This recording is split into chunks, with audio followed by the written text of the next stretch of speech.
Hola, ¿cómo les va? Bienvenidos a un nuevo programa de Proyectar, esta propuesta que recorre distintos temas relacionados con la arquitectura y con la construcción.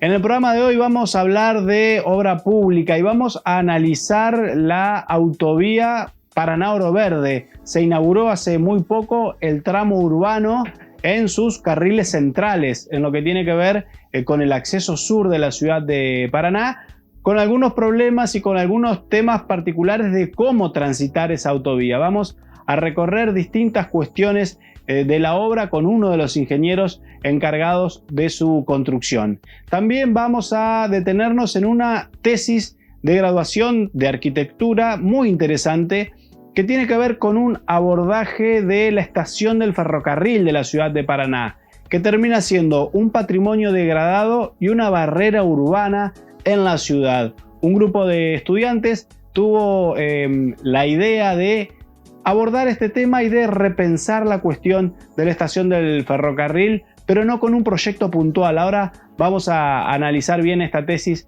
que realmente nos llamó la atención. Y también vamos a recorrer la historia del cementerio de la ciudad de Paraná con el arquitecto Carlos Menú Marque, un especialista en el tema, en esta construcción especial del cementerio que vendría a ser como una especie de ciudad de los muertos, una réplica arquitectónica de lo que pasó en una época en la ciudad de Paraná y hoy está reflejado en lo que es el cementerio de la capital entrerriana. Todos esos temas en el Proyectar de hoy.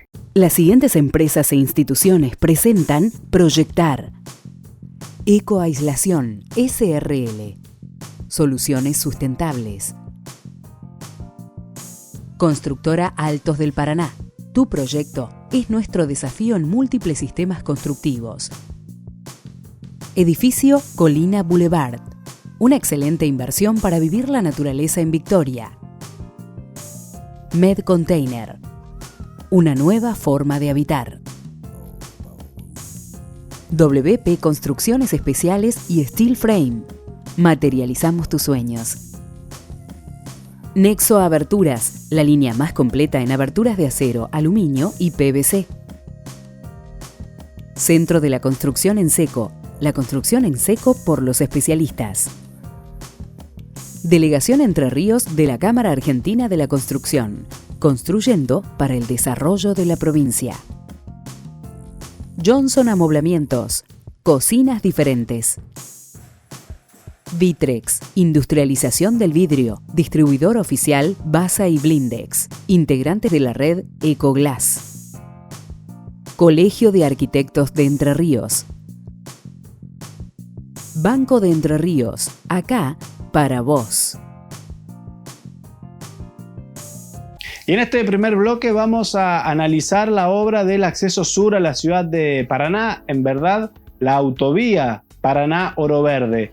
Vamos a centrarnos primero en el aspecto de la obra en general, aspectos constructivos y diferentes cuestiones que atravesamos en estos años, y después vamos a centrarnos también en la cuestión de seguridad vial y cómo conducir correctamente en una autovía urbana.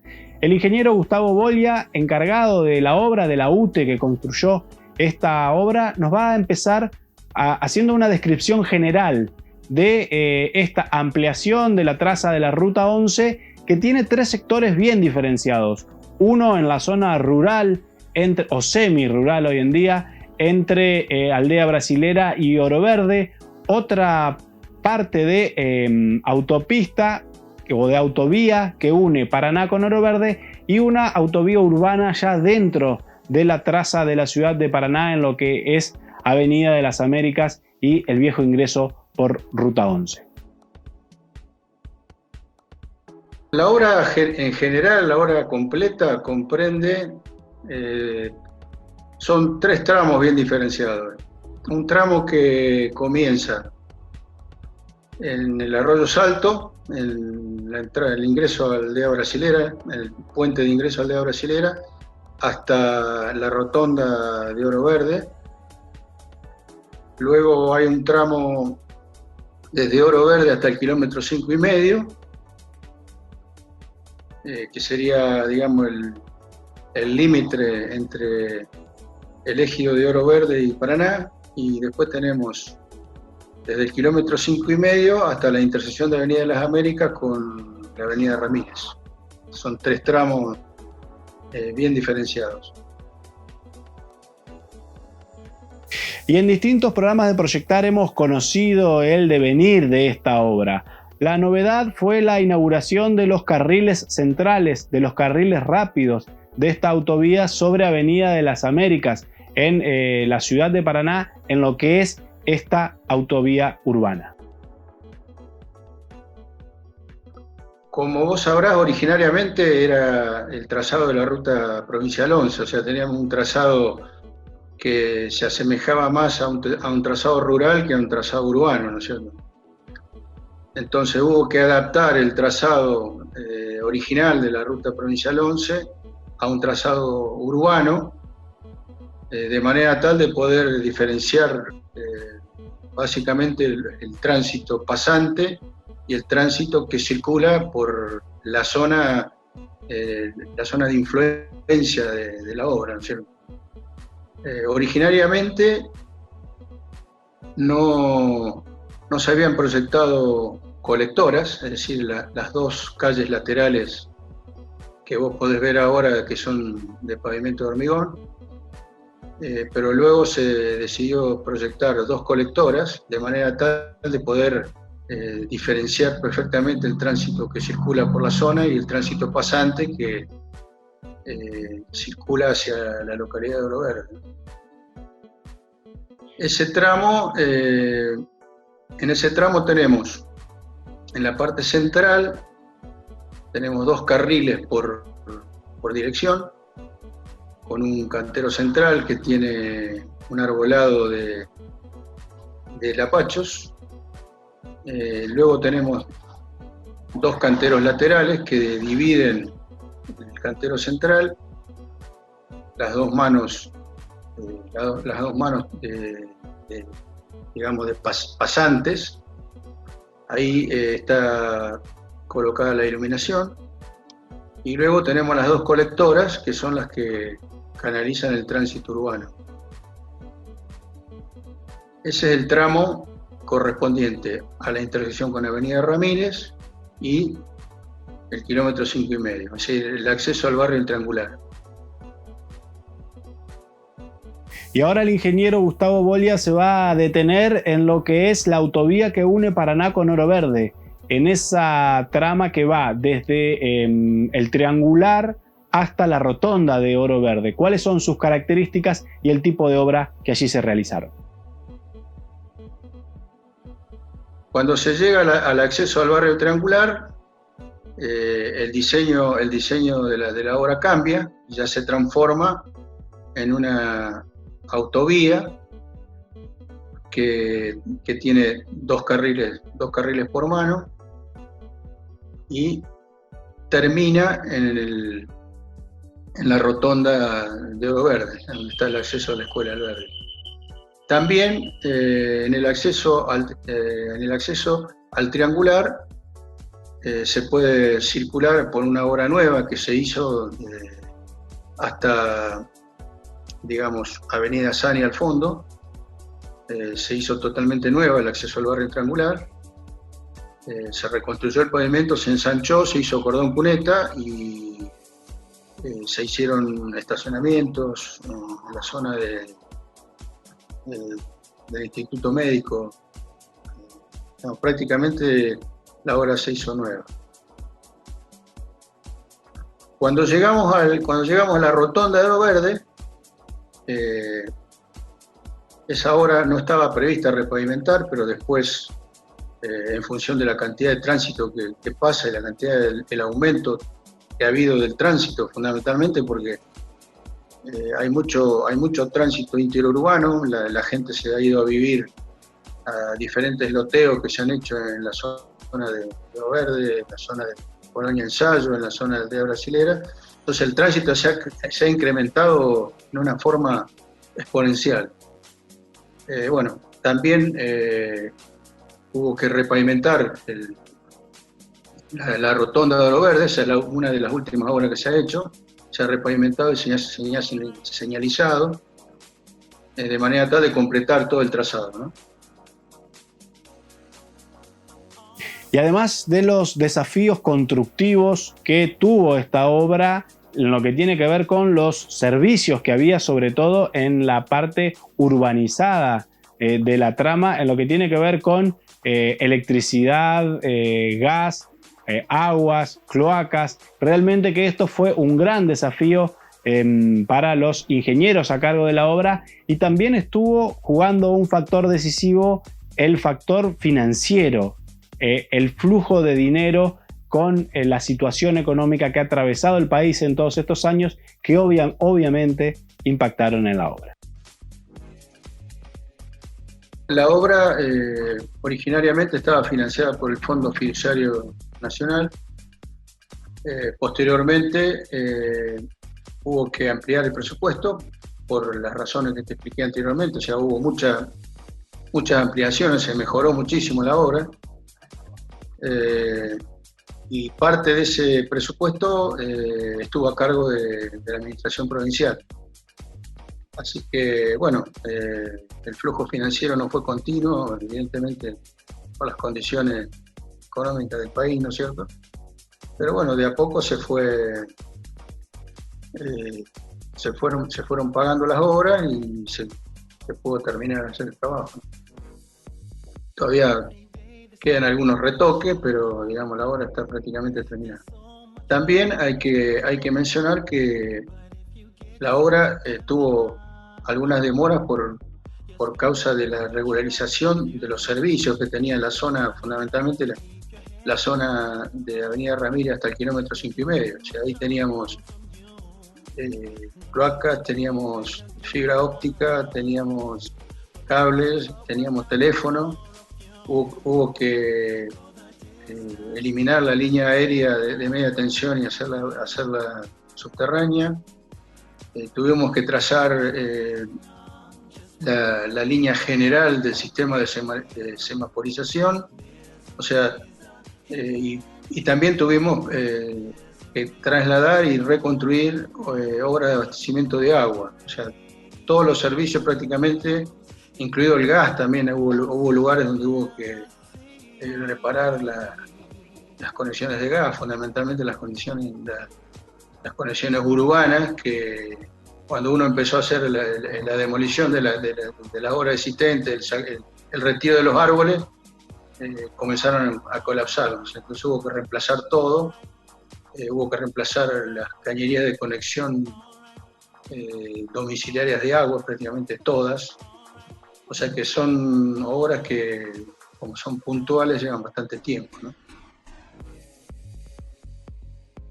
Y más adelante nos vamos a detener en cómo manejar en esta autovía, cómo conducirse en los distintos tramos de la obra, en una nota más didáctica con el ingeniero Gustavo Bolia, y también muy interesante para ir aprendiendo a familiarizarse y incorporar conceptos de educación vial que obviamente todos deberíamos tener, pero que siempre es bueno poner el acento y recordar. Hacemos una pausa muy breve y ya seguimos con más arquitectura aquí en Proyectar.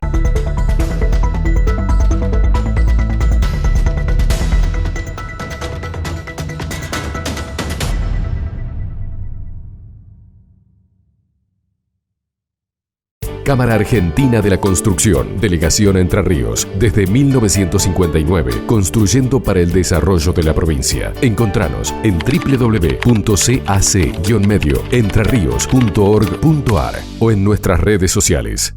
Centro de la Construcción en Seco, cielos rasos, tabiques, revestimientos, steel framing. La construcción en seco por los especialistas. Encontranos en www.construsecoweb.com.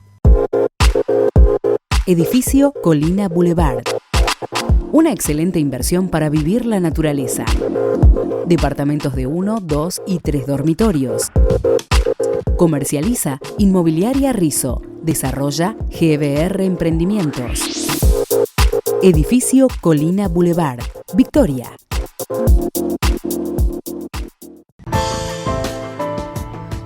Cocinas Johnson. Diseños que definen tu estilo. Johnson, cocinas diferentes.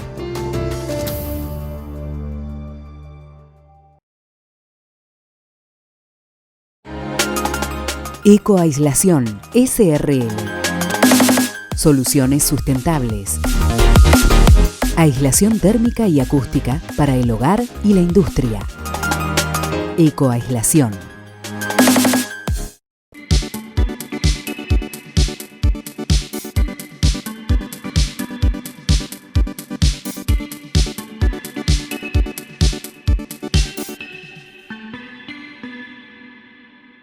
Segundo bloque de Proyectar, y ahora vamos a conocer una tesis de graduación de la carrera de Arquitectura de la Facultad de Arquitectura, Diseño y Urbanismo de la Universidad Nacional del Litoral. 3 estudiantes, ahora arquitectos paranaenses, problematizaron la estación del ferrocarril Urquiza de la ciudad de Paraná, con distintos aspectos a tener en cuenta. Un bien patrimonial que se está degradando y una barrera urbana también que está dividiendo distintos sectores de la ciudad.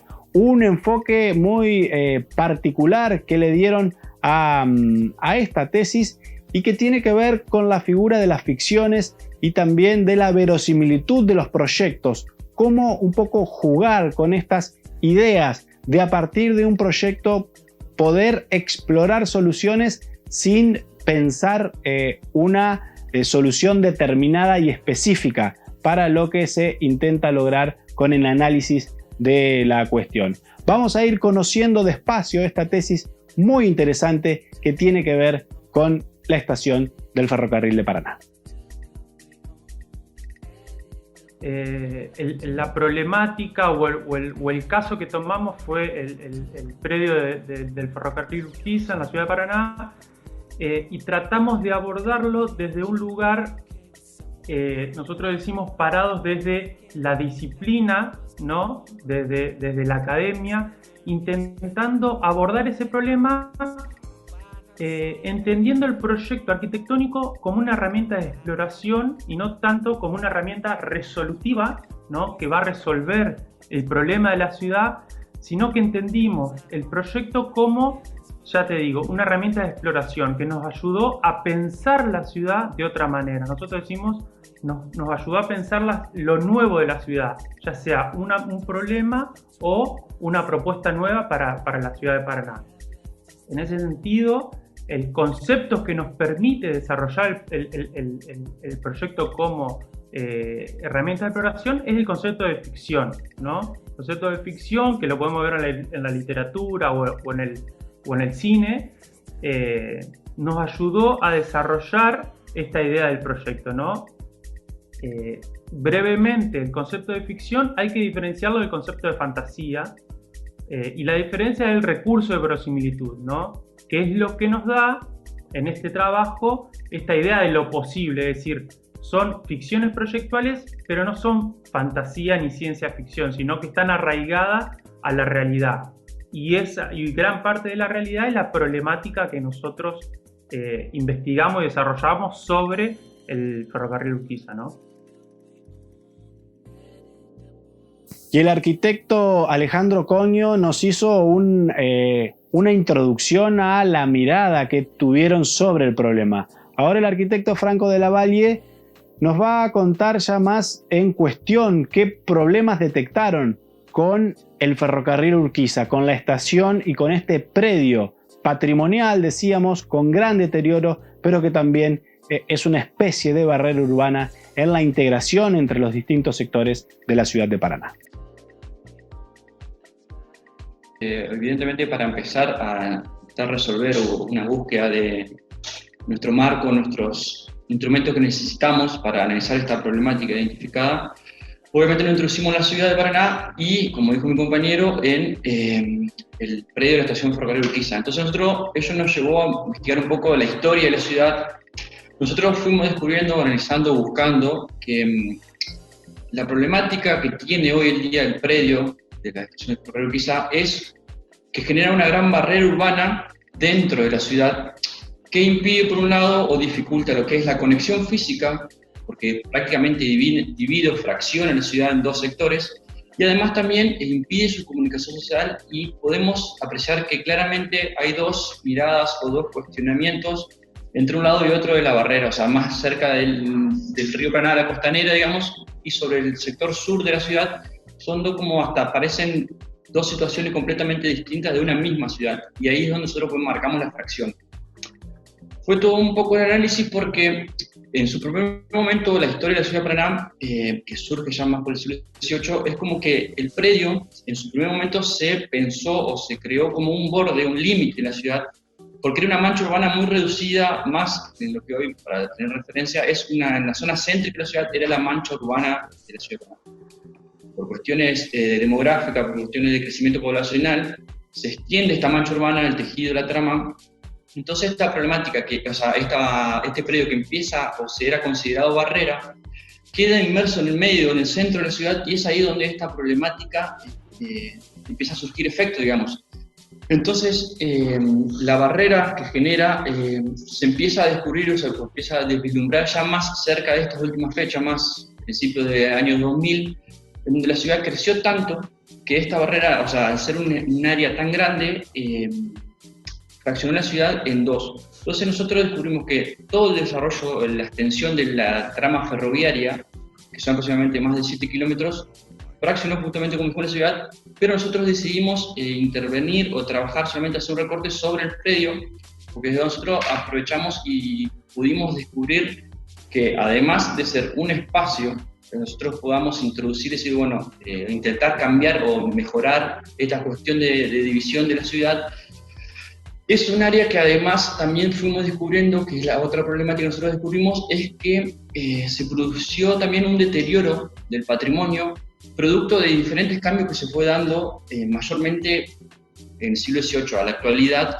el cambio en el transporte, el tren se deja de utilizar, como se venía utilizando no es la misma funcionalidad, entonces estos espacios empiezan a gestionarse sin uso, a ser un gran espacio dentro del área, en el cual, al quedar en una posición estratégica que está casi, si vos te pones a pensar o a analizar la mancha urbana de la ciudad, está casi en un área centralizada, empezamos a descubrir ciertos puntos de relación con la costanera de Urquiza, con la costanera este, que está relegada, con el ex hipódromo de la ciudad. Entonces, en esa búsqueda de intentar vincular esos sectores, nosotros buscamos que ese gran espacio sea como nuestra plataforma, nuestro área de apoyo para intentar solventar esa dificultad o solventar ese distanciamiento entre los dos sectores que nosotros cubrimos o marcamos justamente. Entonces, nosotros nos paramos ahí, en ese sector, en ese recorte, y nosotros desde ahí buscamos solucionar la problemática esta que nosotros identificamos y descubrimos dentro de la ciudad de Paraná.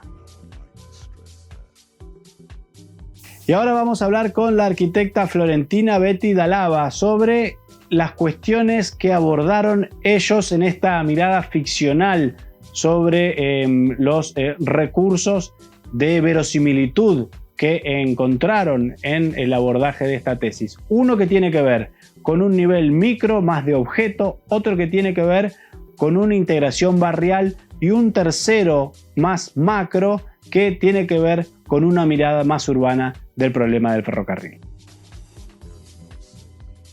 A partir del concepto de recursos de verosimilitud, que son, nosotros tomamos como estudios y análisis del territorio, nosotros desarrollamos 3 propuestas de un conjunto de propuestas que llegamos como conclusiones a partir de un esquema didáctico y metodológico que nosotros implementamos.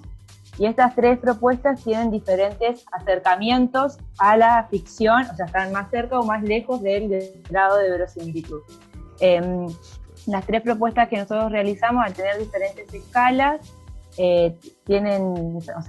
engloban diferentes recursos de verosimilitud, entonces trabajamos la primera como a una escala más nivel objeto, donde tomamos como temas centrales la operatividad del tren y el desarrollo ciudadano, donde ahí nos centramos en trabajar sobre uno de los galpones y tomamos como hipótesis de este proyecto que qué pasa si todo el trabajo del ferrocarril se centra directamente en un solo galpón.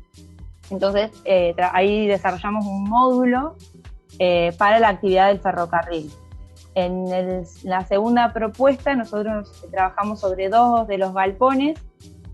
Uno es sobre el galpón que está desmantelado en este momento y el que se encuentra enfrente, y ahí trabajamos como concepto fuerte la praxis en la preexistencia, o sea, sobre los edificios patrimoniales del ferrocarril. Y bueno, ahí nos preguntábamos qué pasa con el espacio circundante a los galpones, y trabajamos en un galpón por fuera y en otro galpón por dentro, sin tocar las estructuras existentes de los galpones. En esta segunda propuesta nosotros trabajamos a una escala más barrial, más en conjunto con la ciudad que rodea el ferrocarril, y siempre haciendo como mayor hincapié sobre el desarrollo ciudadano, que nos parece como gran premisa proyectuales en cada uno de los 3 proyectos. Y en la tercera propuesta trabajamos en una escala más urbana, donde realizamos una pasarela con una actividad recreativa, que esa actividad surge a partir de uno de los ejes de las tensiones urbanas que trabajábamos como recurso de verosimilitud, y ahí conectamos y vinculamos tanto esa pasarela va desde el predio del ex hipódromo hasta la costanera oeste de la ciudad, o sea, recorre toda la ciudad, es aérea la pasarela, de una actividad recreativa, y en cada uno de estos espacios verdes, porque nosotros queremos hacer como un sistema de espacios verdes, tanto el hipódromo como así también la estación del ferrocarril y la costanera oeste, tiene vínculos, o sea, puntos de vinculación entre la pasarela y la ciudad. Y nosotros ahí trabajamos más a una escala urbana, donde observamos y miramos la ciudad en la cual vivimos y habitamos. Esas serían las 3 propuestas. Y bueno, esta última propuesta de la pasarela conecta con el río, y ahí hacemos la relación de la ciudad y el río, que es tan importante en nuestra ciudad, el río. Y ahora volvemos a hablar con el arquitecto Alejandro Coño en relación a esta mirada particular que propusieron ellos en esta tesis de graduación, que tiene que ver con el uso del abordaje ficcional del proyecto para poder repensar, para poder explorar el problema y no centrarse en una solución específica de aplicación real, sino abrir posibilidades, expandir el marco de pensamiento al problema en cuestión. Las propuestas que nosotros desarrollamos en este trabajo, en este marco de investigación, tratan de hablar sobre el proyecto de una manera diferente, ¿no? Y aclarar que las propuestas y los proyectos son en realidad instrumento o un recurso para pensar la ciudad de manera diferente, ¿no? Con los proyectos y la propuesta que nosotros desarrollamos, no intentamos resolver el problema de la barrera y del predio de la estación central de ferrocarril Pisa, sino que intentamos explorar, descubrir o pensar de manera diferente nuestra ciudad, ¿no? Pero siempre, y muy importante que quede claro, el proyecto, ¿no? es la herramienta que nosotros tenemos para pensar, ¿no? Siempre el proyecto arquitectónico fue nuestra herramienta. Dejamos este tema de lado, esta interesante tesis realizada por 3 arquitectos locales sobre el ferrocarril de Paraná. Hacemos una pausa y volvemos al tema de la autovía Paraná-Oro Verde y cómo conducir correctamente en una obra como esta. Pausa muy breve y ya seguimos con más Proyectar.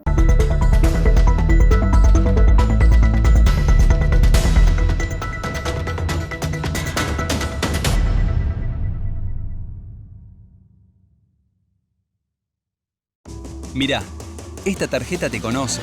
Por eso puede darte beneficios en todo lo que te gusta y en los lugares a los que vas. Todo esto la convierte en tu tarjeta personal. Tu tarjeta personal, pedila en bancoentrerrios.com.ar. Centro de la Construcción en Seco, cielos rasos, tabiques, revestimientos, steel framing. La construcción en seco por los especialistas. Encontranos en www.construsecoweb.com. WP Construcciones Especiales y Steel Frame. Materializamos tus sueños. Ingeniería, cálculo estructural, arquitectura y diseño. Ejecución y dirección de obras nuevas, reformas o ampliaciones. Eficiencia, rapidez y confort para las nuevas formas de habitar. Constructora Altos del Paraná. Representante exclusivo de Thermoplac y sus paneles SIP. Construcciones convencionales, galpones para agro y tinglados, servicios para arquitectos. Constructora Altos del Paraná.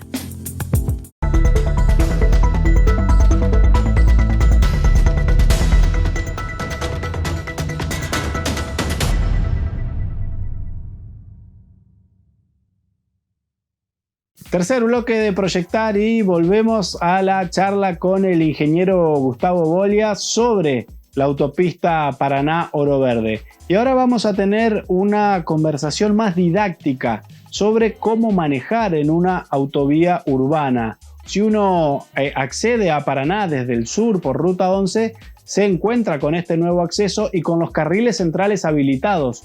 ¿Cómo transitar en estos carriles? Cuando uno tiene que girar tanto a la derecha como a la izquierda, qué carril tomar, a qué velocidad uno debe ir en la colectora, a qué velocidad debe ir en el carril central, qué hacer ante la presencia de otros tipos de vehículos. Si uno va en auto, tiene que tener muy en cuenta los motociclistas y los ciclistas. También tiene una senda para ciclistas esta autovía, y obviamente que siempre, y algo que muchas veces en Paraná no se tiene en cuenta, la prioridad al peatón. En todas las esquinas, obviamente que esto está bien delimitado, pero que muchas veces como conductores no lo tenemos tan en cuenta. Ahora nos detenemos en esta parte de la charla con el ingeniero Bolia en relación a cómo conducir correctamente en el acceso sur de Paraná. Básicamente, el ciudadano debe entender que se trata de una obra moderna, donde se trata de regularizar el tránsito, fundamentalmente en la circulación fluida, ¿no es cierto? Entonces, en primer lugar, tiene que hacer caso a las indicaciones, toda la cartelería, tanto de la señalización vertical como la señalización horizontal. Segundo, respetar las velocidades.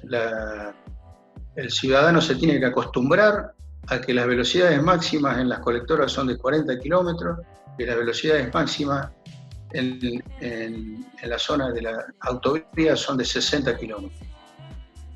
Y aparte, por más que circule a más de 60 kilómetros, los semáforos están regulados a 60 kilómetros de un lado y a 40 kilómetros del otro. Por más que circule a mayor velocidad, va a gastar más combustible, va a tener que frenar.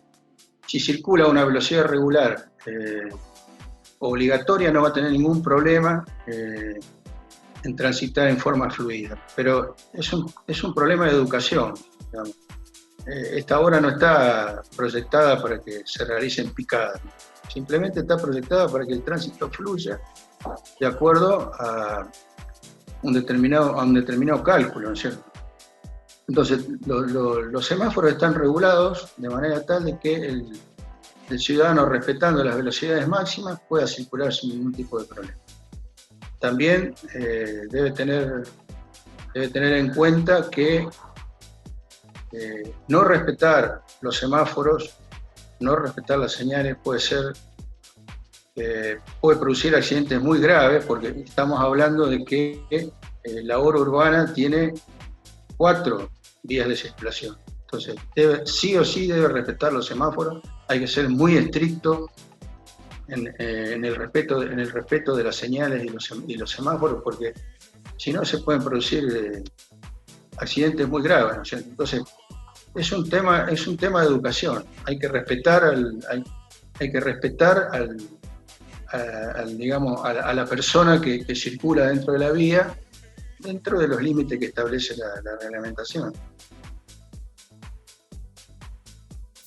Y ahora vamos a puntualizar sobre una cuestión que parece básica, pero que tiene su sector específico. Por ejemplo, cambiarse de carril en lo que es el carril rápido, el carril central y la colectora. si uno va por el carril central, tiene unos desvíos hacia la derecha, donde puede esperar y retomar el carril de las colectoras, ¿no es cierto? También tenemos que tener en cuenta que por el carril de las colectoras se ha trazado una ciclovía, o sea que la persona que circula por el carril central tiene que doblar a la derecha, pero esperar, tiene que parar, esperar que pase el tránsito y luego retomar el carril que llamamos el carril lento, ¿no es cierto? Que sería el carril de las colectoras. Directamente respetando esa metodología no va a haber ningún problema, no se va a producir absolutamente ningún accidente.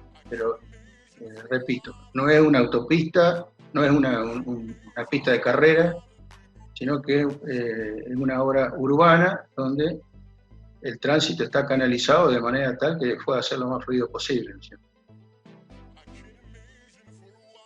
Y le preguntamos también al ingeniero Gustavo Bolia en relación a los accesos a los barrios. La zona sur de Paraná, y más con esta obra, ha crecido mucho y hay ciertos barrios en la zona de kilómetro 5,5 que no quedaron con un acceso directo a la autovía y que tienen que hacer un rodeo para poder ingresar. Le consultamos a él cómo trabajaron este tema puntualmente. Bueno, esa fue una zona muy conflictiva porque el ancho de camino no era regular. Nosotros estábamos trabajando con anchos de camino del orden de los 50 metros, ¿no es cierto?, para poder desarrollar la obra, pero en esa zona hay terrenos que achican un poco el ancho de camino. Entonces, como digamos, se hicieron las averiguaciones, son terrenos particulares, no se pudo desarrollar completamente la colectora. De todas maneras, son muy pocos metros. El acceso a triangular tiene sobre la mano derecha un acceso exclusivo para doblar a la izquierda. Es decir, que la persona que quiere ingresar a los nuevos barrios, simplemente haciendo 100, 150 metros más, puede retomar en la colectora del lado derecho, ¿no? No tiene, digamos, es una cuestión de costumbre, ¿no? El trazado de la ciudad en esa zona es bastante irregular, tiene muy pocas arterias laterales, entonces bueno, es un punto de conflicto, ¿no?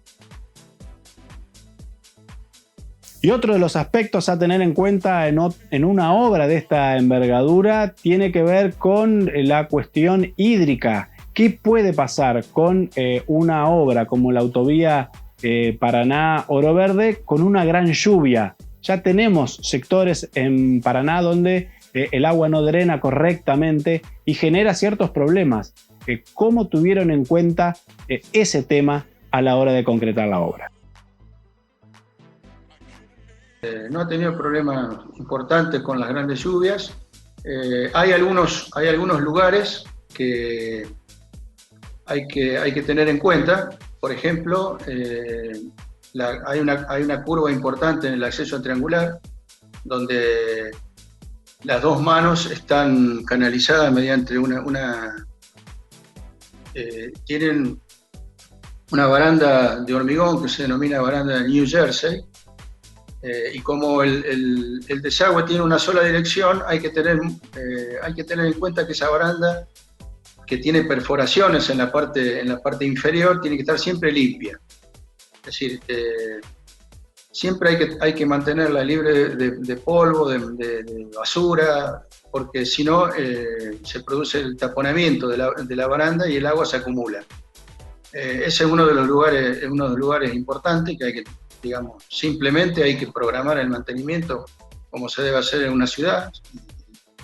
La baranda se ensucia y hay que limpiarla, ¿no es cierto? Después hay otros lugares, por ejemplo, como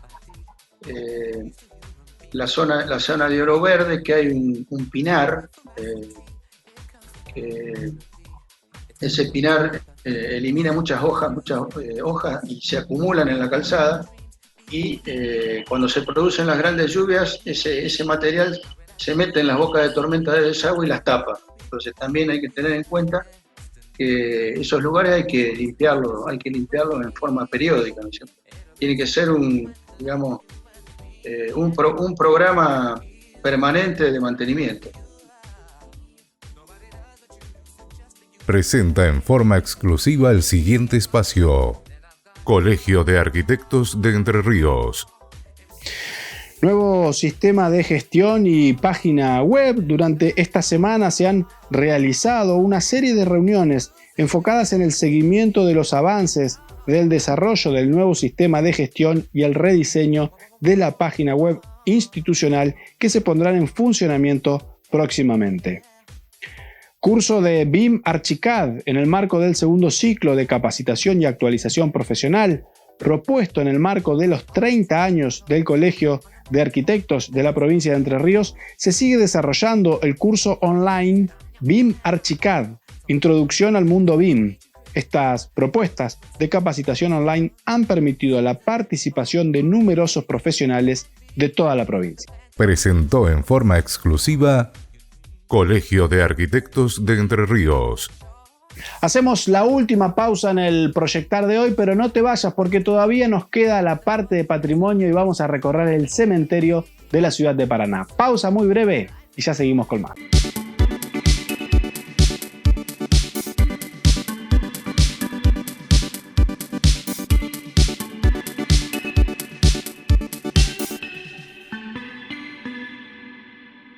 Cámara Argentina de la Construcción, Delegación Entre Ríos, desde 1959, construyendo para el desarrollo de la provincia. Encontranos en www.cac-medioentreríos.org.ar o en nuestras redes sociales.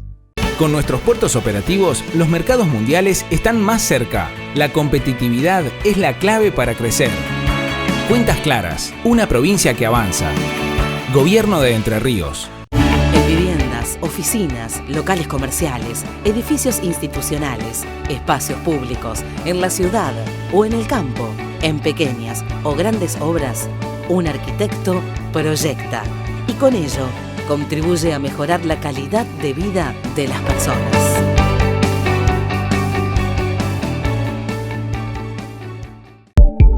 Medcontainer, una nueva forma de habitar. Ahora, viviendas en contenedores marítimos. Una opción económica, rápida, tecnológica, personalizable y duradera. Medcontainer.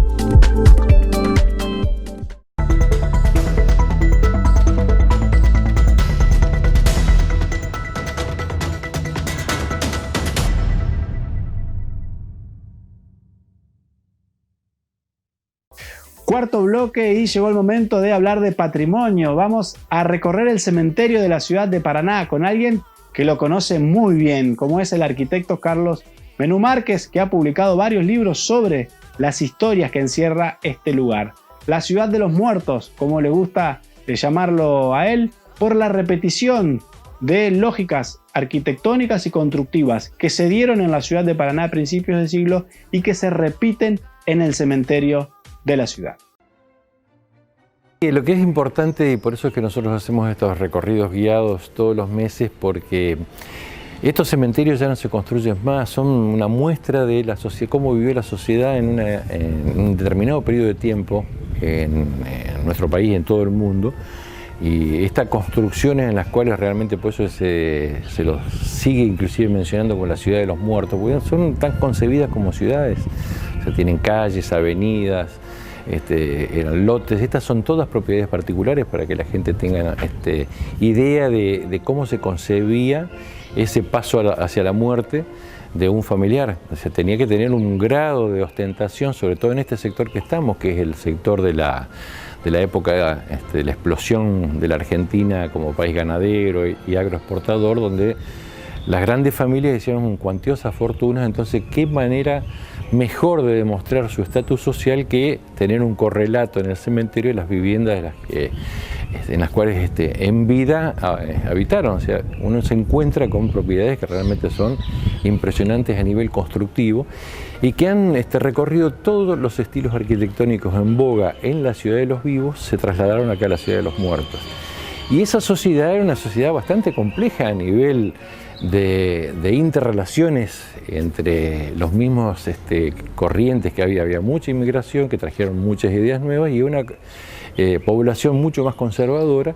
Y entonces vemos que es lo que a mí me interesa contarle a la gente en estas recorridas, es para que se pueda entender un poco también la historia, porque si no aparecen como hechos muy aislados y tomados en forma aislada, no hacen una idea del contexto de lo que se vivía. Este es un cementerio católico, bajo el rito católico apostólico romano, uno de los más rígidos en su momento, y a su vez la sociedad vivía una explosión de nuevas ideas, del liberalismo, y ese liberalismo trajo de Europa también las corrientes de las creencias masónicas fundamentalmente, que en los cementerios monumentales, como es el caso de Paraná, uno las puede ver, analizar y ver el por qué tenían que estar en un cementerio católico, bajo el rito católico apostólico romano, enterrados quienes no podían estar enterrados en este cementerio. Entonces uno empieza a ver la cantidad de signos y símbolos de pertenencia a otra creencia, pero que la sociedad del momento no permitía todavía asimilar ese tipo de ideas y tratar de, en la medida de lo posible, compaginarla con otras creencias. Entonces nos encontramos con unas historias riquísimas de personajes de Paraná muy conocidos, en los cuales uno ve los símbolos y los sellos, como siempre les digo, las tarjetitas de identificación entre distintas logias masónicas, ¿no? En un cementerio en el cual la simbología cristiana es la que prevalece, pero sin embargo muchos de ellos dejaron su impronta de pertenencia en pequeños mensajes. Y ahora nos vamos a detener en una construcción que es disruptiva con el conjunto que la rodea, que es la realizada por el escribano Isasi con un arquitecto que es célebre en la ciudad de Paraná. Este panteón, construido por Santos Domínguez y Benguria, el autor de el municipio de Paraná, por ejemplo, entre otros edificios emblemáticos que hemos recorrido acá en Proyectar, hizo esta obra que sin dudas que llama la atención muchísimo, y vamos a conocer ahora y con el arquitecto Carlos Menú Márquez bien el porqué.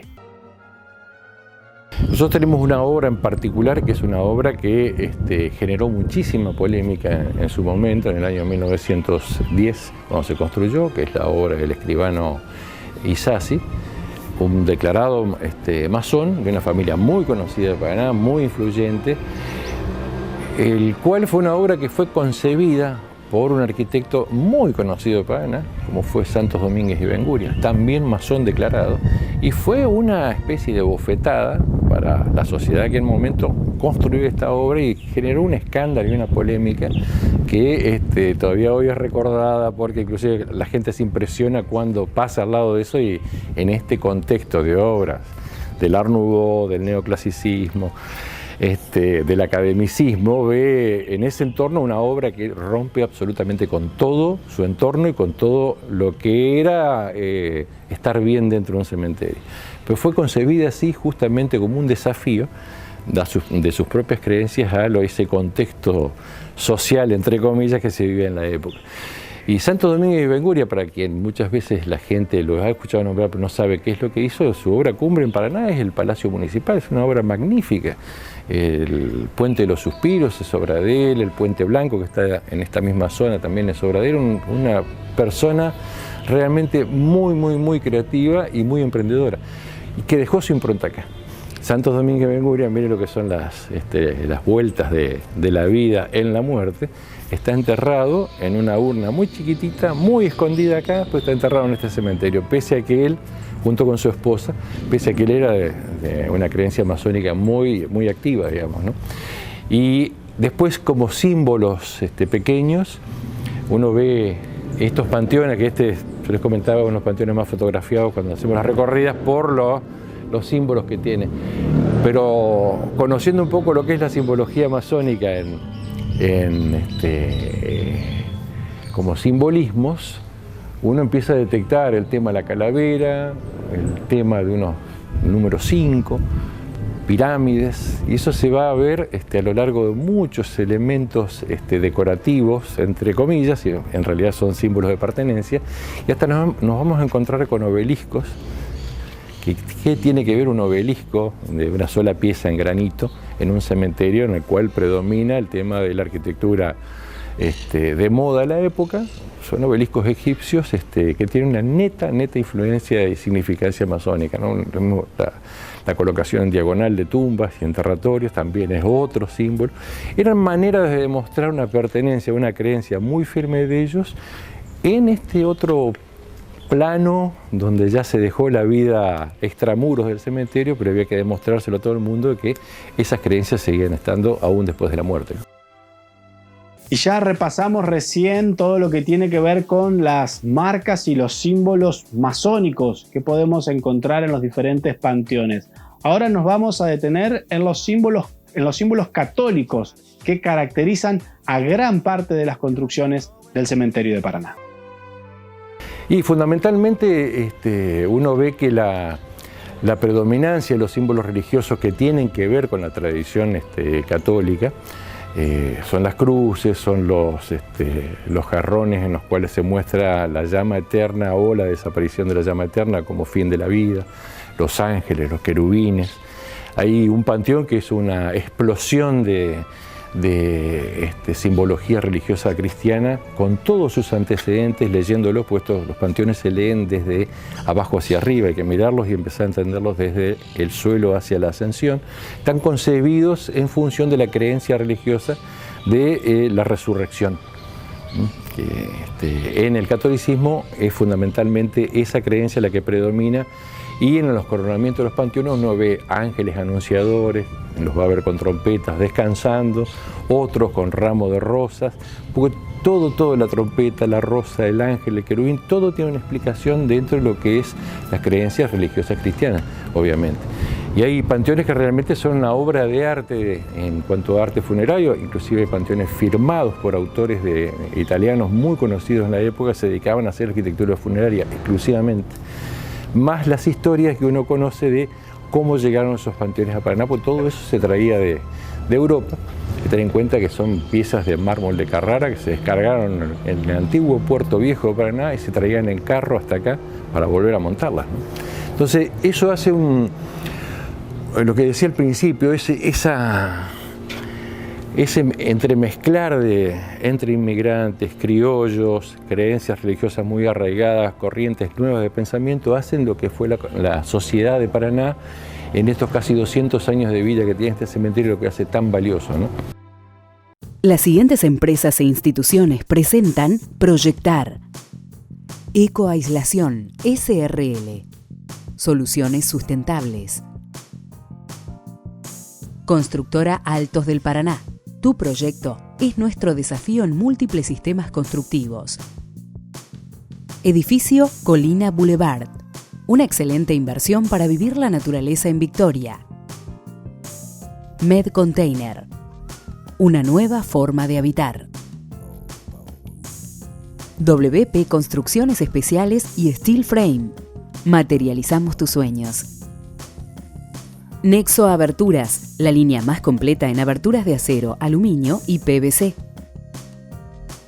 Centro de la Construcción en Seco, la construcción en seco por los especialistas.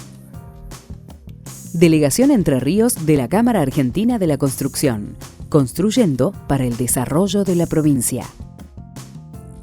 Johnson Amoblamientos, cocinas diferentes. Vitrex, industrialización del vidrio, distribuidor oficial Basa y Blindex, integrante de la red Ecoglass. Colegio de Arquitectos de Entre Ríos. Banco de Entre Ríos, acá para vos. Y llegamos al final del Proyectar del día de hoy. Como siempre, les agradecemos que estén ahí del otro lado. Esperamos que los hayan disfrutado tanto como nosotros aquí de este lado. Nos reencontramos la semana que viene con más arquitectura, con más construcción, aquí en la pantalla de Canal 9 para otro programa de Proyectar. Chau y que tengan muy buena semana.